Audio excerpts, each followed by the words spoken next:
ஸ்தோத்திரம். தேவனுக்கு மகிமை உண்டாவதாக. ஆண்டவரும் இரட்சகருமான இயேசு கிறிஸ்துவின் நாமத்தில் உங்கள் யாவருக்கும் என் அன்பின் வாழ்த்துக்களை தெரிவித்துக் கொள்கிறேன். இது தேவனின் வார்த்தை வெளிப்படும் நேரம். தேவ செய்தியின் தலைப்பு முடிவு உண்டு. இன்றைக்கு கூட பாருங்க, நம்முடைய வாழ்க்கையில தேவன் ஒரு முடிவை வைத்திருக்கிறார். என்னென்ன காரியங்களுக்கு தேவன் முடிவை வைத்திருக்கிறார்? இன்றைக்கு நாம் அநேக காரியங்களை நம்பிக்கொண்டிருக்கிறோம். அந்த நம்பிக்கையில பாருங்க, என் வாழ்க்கையில எதுவுமே நடக்கலங்க, நான் தொடர்ந்து தேவன் மேலதான் நம்பிக்கை வைக்கிறேன், ஆனா என் வாழ்க்கையில எந்த அற்புதமும் நடக்கல, இந்த பிரச்சனைக்கு ஒரு முடிவு வருமானு சொல்லிட்டு யோசித்துக் கொண்டிருக்கிறேன்னு சொல்லிட்டு நிறைய காரியங்கள்ல முடிவுக்காக காத்து கொண்டிருக்கிறீங்களா? ஆகவேதான் நீதிமொழிகள் 23ஆம் அதிகாரம் 18ஆம் வசனத்தை நாம் வாசிக்கும் பொழுது அங்கே சாலமோன் ஞானி ரொம்ப அழகா சொல்றாரு, நிச்சயமாகவே முடிவு உண்டு, உன் நம்பிக்கை வீண் போகாது. ஹல்லேலூயா. இப்ப பாருங்க, நீங்க எந்த காரியங்களை தேவன் மேல நம்பிக்கை வைத்திருக்கிறீங்களோ அந்த காரியத்துல நிச்சயமா சொல்றேன், முடிவு உண்டு. ஹல்லேலூயா. உன் நம்பிக்கை என்ன பண்ணாதான் வீண் போகாது.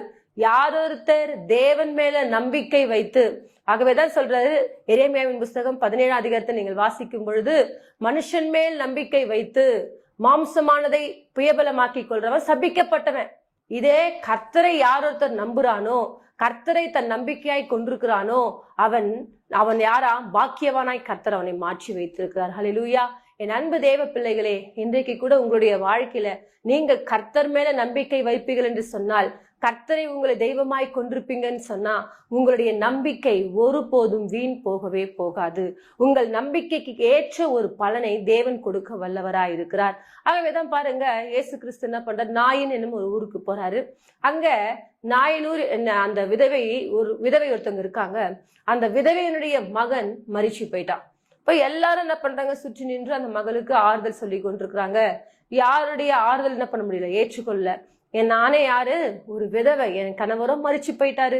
இருந்த ஒரு பிள்ளையும், இந்த பிள்ளைதான் என்னை கடைசி வரைக்கும் என்னை காப்பாற்றுவான்னு பார்த்தேன், இந்த பிள்ளையும் மரிச்சு போயிட்டானேன்னு சொல்லிட்டு அந்த தாயார் வேதனையோடு கூட அழுது கொண்டிருக்கிறாங்க.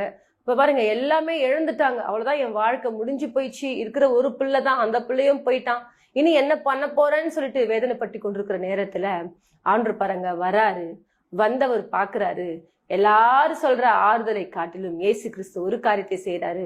பாடையை தொட்டாரு, வாலிபனை எழுந்துருன்னு சொல்றாரு. மரித்து போனவனை கர்த்தர் உயிரோடு கூட எழுப்புகிறார். ஹல்லேலூயா. இப்ப பாருங்க, நம்முடைய அழுகைக்கு தேவன் ஒரு முடிவை வைத்திருக்கிறார். நம்முடைய கண்ணீருக்கு தேவன் ஒரு முடிவை வைத்திருக்கிறார். இன்றைக்கு எந்தெந்த காரியங்களை குறித்து அழுது கொண்டிருக்கிறீங்க? எந்தெந்த காரியங்களை குறித்து புலம்பிக் கொண்டிருக்கிறீங்க? என் வாழ்க்கையில் ஒரு முடிவே இல்லையா? நான் பிறந்ததிலிருந்து இது நாள் வரைக்கும் கண்ணீர் வடித்து கொண்டே இருக்கிறேனே, என் கண்ணீர் யார் துடைப்பான்னு சொல்லிட்டு அநேக நேரங்களை வேதனைப்பட்டு கொண்டிருக்கிறீங்களா? இந்த வார்த்தைகளை கேட்டுக்கொண்டிருக்கிற தேவ பிள்ளைகளே, நீங்கள் யாரா இருந்தாலும், நீங்க எந்த காரியத்துக்காக கண்ணீர் வடித்து கொண்டிருக்கிறீங்க, என்ன காரியங்கள் உங்க வாழ்க்கையில எழுந்து போய் காணப்படுறீங்க, அந்த காரியத்துக்கு நிச்சயமாக முடிவு உண்டு. உங்கள் கண்ணீருக்கு தேவன் ஒரு முடிவை வைத்திருக்கிறார். அன்றைக்கு நாயனூர் விதவைக்கு தெரியாது, எனக்கு ஒரு தெய்வம் இருக்கிறாரு, அந்த தெய்வம் என் கண்ணீரை துடைப்பாருன்னு சொல்லிட்டு. ஆனால் பாருங்க, இயேசு கிறிஸ்து அந்த மகளுடைய கண்ணீரை துடைத்தார். இன்றைக்கு கூட இதே இயேசு கிறிஸ்து அவர் நேற்றும் இன்றும் என்றும் மாறாதவராய் இருக்கிறார். அவர் இன்றைக்கும் ஜீவிக்கிறவராய் இருக்கிறார். எந்த காரியங்களை குறித்து கண்ணீர் வடித்துக் கொண்டிருக்கிறீங்க? எந்த காரியங்களை குறித்து அழுது புலம்பிக் கொண்டிருக்கிறீங்க? என் வாழ்க்கையில ஒரு முடிவே இல்லையா? இந்த கண்ணீருக்கு ஒரு முடிவே இல்லையா? சிறு வயதிலிருந்து இத்தனை நாள் வரைக்கும் நான் கண்ணீர் வடித்துக் கொண்டே இருக்கிறேனே, என் வாழ்க்கையில இந்த கண்ணீருக்கு ஒரு முற்றுப்புள்ளி இல்லையா என்று சொல்லி வேதனைப்பட்டு கொண்டிருக்கிறீங்களா? உங்களை பார்த்தான் கர்த்தர் சொல்றாரு, நிச்சயமாகவே முடிவு உண்டு, உன் நம்பிக்கை வீண் போகாது. இன்றைக்கு யாரெல்லாம் தேவ சமூகத்தில் அழுது புலம்பிக் கொண்டிருக்கிறீங்களோ அந்த காரியத்துக்கு தேவன் ஒரு முடிவை வைத்திருக்கிறார். மரித்து போன ஒரு நிலைமையில, அதாவது ஆவிக்குரிய வாழ்க்கையிலும் சரி, உலகத்துக்குரிய காரியங்களை, இனி என் வாழ்க்கை அவ்வளவுதான் முடிஞ்சு போக போகுதுன்னு சொல்லி எண்ணிக்கொண்டிருக்கிறீங்களா? அந்த காரியத்துக்கு தேவன் ஒரு முடிவை வைத்திருக்கிறார். ஹல்லேலூயா. அது மாத்திரமல்ல, அப்போஸ்தலரின் புஸ்தகம் 3ஆம் அதிகாரம் 2ஆம் வசனத்தை நாம் வாசிக்கும் பொழுது, அப்பொழுது தன் தாயின் வயிற்றிலிருந்து சப்பானியாய் பிறந்த ஒரு மனுஷனை சுமந்து கொண்டு வந்தார்கள்.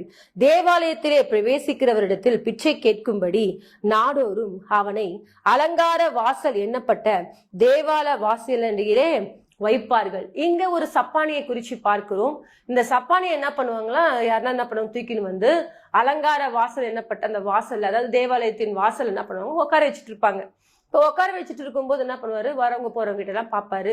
ஐயா எனக்கு என்ன பண்ணுங்க, பிச்சை போடுங்கன்னு சொல்லிட்டு என்ன பண்ணுவாரு, அந்த பணத்தை வாங்கி கொண்டு அவங்க வீட்டுக்கு கடந்து போகும். அந்த மாதிரி சூழ்நிலை தான் இவர் வாழ்ந்து கொண்டிருக்கிறார். இப்ப பாருங்க, அதே இடத்துல என்ன பண்ற, பேதுரும் யோவானும் வராங்க. அவங்க 2 பேரையும் பாக்குறாரு. அவங்க இடத்துல இருந்து ஏதாவது கிடைக்குமா என்று சொல்லி என்ன பண்றாரு, அவர் உற்று பார்த்து கொண்டிருக்கிறார். உடனே பேதுரும் யோவான சொல்றாங்க, என்கிட்ட பொண்ணும் வெளியும் இல்ல, என்கிட்ட ஒரு நாமம் உண்டு, இயேசு என்ற அந்த நாமம் உண்டு. அந்த நாமத்தினால உனக்கு சுகம் கொடுக்க என்னால முடியும் என்று சொல்லி இயேசுவின் நாமத்துல எழுந்து நடன்னு சொன்ன மாத்திரத்துல அவன் என்ன பண்றான்னு சொன்னா, எழுந்தான், குதிச்சான், நின்னான், நடந்தான். இப்ப பாருங்க, தேவாலயத்துக்குள்ள போயிட்டு தேவனுடைய நாமத்தை மகிமைப்படுத்தக்கூடிய ஒரு மகனாய் மாறினான். என் அன்பு தேவ பிள்ளைகளே, சப்பானியனுடைய வாழ்க்கைக்கு தேவன் ஒரு முடிவை கொடுத்தார். அவன் யோசிச்சு இருந்திருப்பாரா, என் வாழ்க்கையில இந்த சப்பானியான நிலைமை மாறுமா, நானெல்லாம் எழுந்து நடப்பனான்னு சொல்லிட்டு யோசிச்சிருப்பானா? யோசிச்சு கூட இருந்திருக்க மாட்டான். அவன் ஆலயத்துல எத்தனையோ நாட்கள் வெளியே உக்காண்டு இருக்கும் பொழுதெல்லாம் எத்தனையோ பேர் சுகத்தை பெற்றுக்கொள்றாங்க.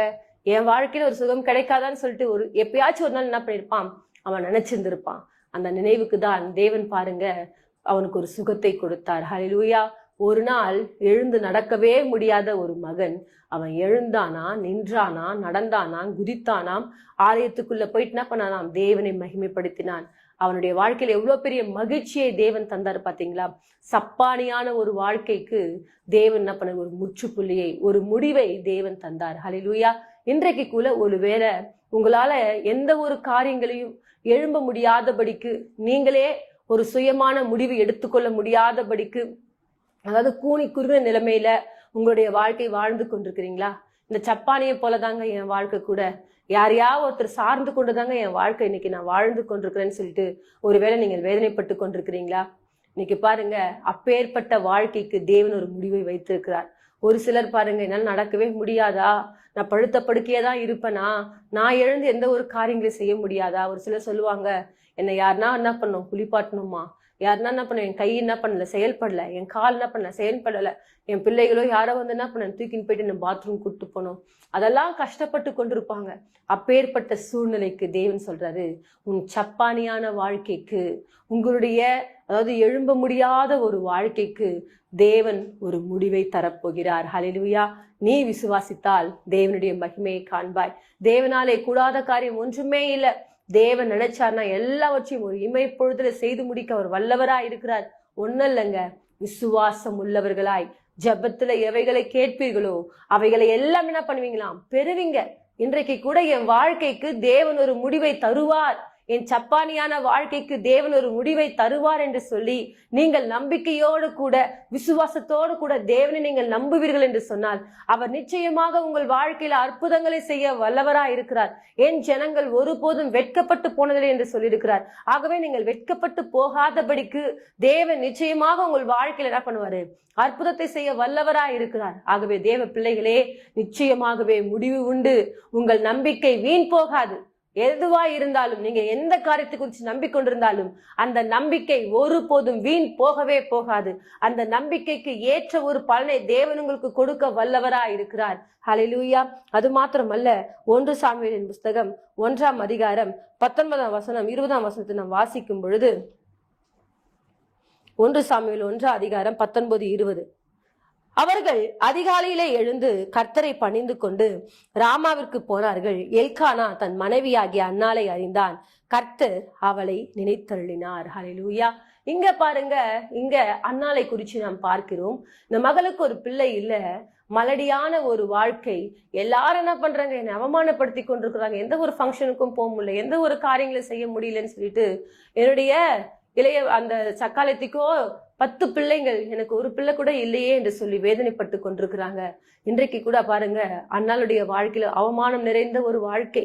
வாழ்வதா சாவதா, எனக்கு பிள்ளையே இல்லையேன்னு சொல்லி அந்த மகள் அவமானத்தோடு துக்கத்தோடு கூனி குறுகின ஒரு வாழ்க்கை வாழ்ந்து கொண்டிருக்காங்க. ஆனால் இந்த அதிகாரத்தில் இந்த வசனத்தை நான் வாசிக்கும் பொழுது, அன்னாளை கர்த்தர் நினைத்தருளினார். எப்பொழுதுன்னு சொன்னா, அன்னாள் போய் தேவ சமூகத்துல மனம் கசந்து அழுது கர்த்தரை நோக்கி ஜெபம் பண்ணி ஒரு பொருத்தனை செய்து கொண்டு, ஆண்டவரே நீர் எனக்கு ஒரு ஆண் பிள்ளையை கொடுத்தீங்கன்னு சொன்னா அந்த பிள்ளையை நான் உமக்கே கொடுப்பேன் என்று சொல்லி அந்த மகள் தேவனிடத்துல ஒரு பொருத்தனை செய்து கொண்டாங்க. பாருங்க, அன்னாளை கர்த்தர் நினைத்தருளினார். ஹல்லேலூயா. சில நாள் சென்ற பின்பு அந்த மகள் கர்ப்பம் தரித்தாளாம். ஹல்லேலூயா. என் அன்பு தேவ பிள்ளைகளே, உங்கள் அவமானமான வாழ்க்கைக்கு தேவன் ஒரு முற்றுப்புள்ளியை வைத்திருக்கிறார். கவலைப்படாதீங்க. உங்க வாழ்க்கையில தேவன் நிச்சயமாக ஒரு முடிவை வைத்திருக்கிறார். நிச்சயமாகவே முடிவு உண்டு. உன் நம்பிக்கை வீண் போகாது. பிள்ளை இல்லைன்னு சொல்லிட்டு கலங்கி கொண்டிருக்கிறீங்களா? அவமானமா என்ன பாக்குறாங்கன்னு சொல்லிட்டு வேதனைப்பட்டு கொண்டிருக்கிறீங்களா? கலங்காதீங்க, திகையாதீங்க. தேவன் உங்க கூட இருக்கிறார். ஹல்லேலூயா. உங்கள் அவமானமான வாழ்க்கைக்கு தேவன் ஒரு முற்றுப்புள்ளியை வைத்திருக்கிறார். அந்த வாழ்க்கையிலிருந்து தேவன் உங்களுக்கு ஒரு விடுதலை கொடுக்க வல்லவராய் இருக்கிறார். ஹல்லேலூயா. முதலாவதாக பார்த்தோம், நம்முடைய வாழ்க்கையில மரித்து போன ஒரு காரியத்துக்கு தேவன் ஒரு முடிவை வைத்திருக்கிறார். ஹல்லேலூயா. ரெண்டாவது பாருங்க, சப்பானியான வாழ்க்கைக்கு, அதாவது எழும்ப முடியாத காரியங்களுக்கு தேவன் ஒரு முடிவை வைத்திருக்கிறார். மூன்றாவது, நம்முடைய வாழ்க்கையில அவமானம் நிறைந்த ஒரு வாழ்க்கையா, அந்த அவமானத்துக்கு தேவன் ஒரு முற்றுப்புள்ளியை வைத்திருக்கிறார். அதற்கு ஒரு முடிவை வைத்திருக்கிறார். நீங்க ஒண்ணும் இல்லைங்க, தேவனை சார்ந்து கொள்ளுங்க. அந்த தேவன் ஒருபோதும் உங்களை கைவிடவே மாட்டார். அவர் ஒருபோதும் உங்களை விட்டு விலகவே மாட்டார். ஹல்லேலூயா. அன்றைக்கு பாருங்க, தேவன் பெதஸ்தா குலத்தண்டர் என்ன பண்றாரு, வராரு. அங்க பார்த்தோன்னா 38 வருடமாய் வியாதியாய் கிடந்த ஒரு மகன் இருக்கிறான். அந்த மகன் பாருங்க, 1 வருஷம் இல்ல, 2 வருஷம் இல்ல, 38 வருஷமாய். இப்ப பாருங்க, நம்ம வாழ்க்கையில ஒரு வாரம் நம்மளுக்கு வியாதி வந்தாலே நம்ம என்ன பண்ண முடியல, எழும்ப முடியல. ஒரு மனுஷன் 38 வருஷமா வியாதியில படுத்த படுக்கையா இருக்கிறானே, அவன் எப்படி இருப்பான்னு நிலைமை யோசித்து பாருங்களேன். அந்த 38 வருடமாய் வியாதியா இருக்கிற மனுஷனுக்கு தெரியும், எனக்கு ஒரு தெய்வம் இருக்கிறாரு, அந்த தெய்வம் எனக்கு நிச்சயமாக சுகம் கொடுப்பார் என்று சொல்லி, நிச்சயமாகவே என் நம்பிக்கைக்கு ஒரு முடிவை கர்த்தர் வைப்பார் என்று சொல்லி, அந்த நம்பிக்கையில அந்த மகன் உறுதியா இருந்தார். ஹல்லேலூயா. ஆண்டவரே வராரு, பாக்குறாரு, உன் படுக்கை எடுத்துக்கொண்டு நட என்று சொல்றாரு. ஹல்லேலூயா. அவர் சொல்லியிருக்கிற, என்ன ஆண்டவரே, நானே 38 வருஷமா படுத்த படுக்கையா இருக்கிறேன், என்னை பார்த்து எழுந்து நடன்னு சொல்றீங்களே. ஆமா பாருங்க, அந்த மகன் அப்படி கேள்வி கேட்டுக்கொண்டுல, அந்த மகன் தேவன் சொன்ன ஒரு வார்த்தைக்கு உடனே என்ன பண்றான், எழுந்து தன் படுக்கை எடுத்துக்கொண்டு நடக்கக்கூடிய ஒரு மகனாய் மாறினார். ஹல்லேலூயா. அதுதாங்க நம்பிக்கை. அந்த நம்பிக்கையில தான் தேவன் சொல்றாரு, உன் நம்பிக்கை வீண் போகாது. ஹல்லேலூயா. யார் ஒருத்தர் இன்றைக்கு வியாதியின் படுக்கையில படுத்து கொண்டிருக்கிறீங்களோ, இன்றைக்கு வியாதிக்காக ஜெபித்து கொண்டிருக்கிறீங்களோ, இனி என்னால எழும்பவே முடியாதா, என் வாழ்க்கையில இந்த வியாதி தீரவே தீராதா, என் வியாதியிலிருந்து கர்த்தர் எனக்கு ஒரு சுகம் கொடுக்க மாட்டாரா என்று ஏக்கத்தோடு கூட இன்றைக்கு படுத்த படுக்கையா யோசித்து கொண்டிருக்கிறீங்களா? தேவன் உங்களை பார்த்து சொல்றாரு, நிச்சயமாகவே முடிவு உண்டு. உன் வியாதிக்கு ஒரு முடிவை கர்த்தர் வைத்திருக்கிறார். உங்கள் வியாதியிலிருந்து தேவன் சுகமாக்க அவர் வல்லவரா இருக்கிறார். ஆண்டு சொல்றார், வியாதியை உன்னை விட்டு விலக்குவேன் என்று சொல்லி அவர் தமது வார்த்தை அனுப்பி உங்களை குணமாக்கக்கூடியவராய் இருக்கிறார். இந்த வார்த்தை இன்றைக்கு உங்களுக்கு புறப்பட்டு வருதுன்னு சொன்னா, உங்கள் வியாதியிலிருந்து பரிபூர்ணமான சுகத்தை கொடுப்பதற்காக தேவன் பேசி கொண்டிருக்கிறார். என் அன்பு தேவச்சனமே, உங்களுடைய வாழ்க்கையில நிச்சயமாக ஒரு முடிவு உண்டு. உங்கள் நம்பிக்கை வீண் போகாது. உங்கள் மரித்து போன வாழ்க்கைக்கு ஒரு முடிவை தேவன் வைத்திருக்கிறார். உங்களுடைய எழும்ப முடியாத சப்பானியான வாழ்க்கைக்கு தேவன் ஒரு முடிவை வைத்திருக்கிறார். உங்கள் அவமானம் நிறைந்த வாழ்க்கைக்கு தேவன் ஒரு முடிவை வைத்திருக்கிறார். அது மாத்திரமல்ல, உங்கள் வியாதிக்கு தேவன் ஒரு முடிவை வைத்திருக்கிறார். ஆகவே தேவன் உங்களுடைய வாழ்க்கையில அநேக அற்புதங்களை செய்ய வல்லவராயிருக்கிறார். ஆனால் நீங்கள் ஒரு காரியத்தை செய்ய வேண்டும். தேவனை மாத்திரம் நீங்கள் உறுதியாய் பற்றி கொள்ளக்கூடியவர்களாய் இருக்கணும். நீங்கள் அவரை பற்றி கொள்ளுங்கள் என்று சொன்னால் நிச்சயமாக தேவன் உங்கள் வாழ்க்கையில அற்புதங்களை செய்ய வல்லவராயிருக்கிறார். ஆகவே சொன்னது போலவே நிச்சயமாக முடிவு உண்டு. ஹல்லேலூயா. இந்த வார்த்தைகள் யார் கேட்டுக்கொண்டிருந்தாலும் நிச்சயமாக முடிவு உண்டு. உங்க நம்பிக்கை வீண் போகாது. எந்த காரியத்துக்காக ஜெபித்து கொண்டிருக்கிறீங்க, எந்த காரியத்துக்காக போராடி கொண்டிருக்கிறீங்க, அந்த காரியத்துல தேவன் ஒரு முடிவை கொடுக்க வல்லவரா இருக்கிறார். ஆகவே விசுவாசத்தோடு தேவனை உறுதியாய் பற்றி கொண்டு அவருடைய வழியில் நடந்து பாருங்க. அவர் உங்கள் வாழ்க்கையில நீங்க நம்புகிற அத்தனை காரியங்களையும் தேவன் உங்களுக்கு செய்து உங்களை ஆச்சரியமாய் தேவன் வழிநடத்த வல்லவராய் இருக்கிறார். நம் யாவரும் இணைந்து ஒரு சிறிய ஜெபத்தை ஏறெடுப்போம். மகா இரக்கமும் கிருபை நிறைந்த எங்கள் அன்பின் தகப்பனே, இந்த நாளுக்காய் ஸ்தோத்திரம் ஆண்டவரே. இந்த நாளில் கூட ஆண்டவரே, நிச்சயமாகவே முடிவு உண்டு. உன் நம்பிக்கை வீண் போகாது என்று சொன்னது போல, இந்த பிள்ளைகள் எந்தெந்த காரியங்கள்ல தேவனை நம்பிக்கொண்டிருக்கிறாங்களோ அந்த காரியங்கள்ல ஒரு முடிவை தேவன் தந்தருளுவீராக ஆண்டவரே.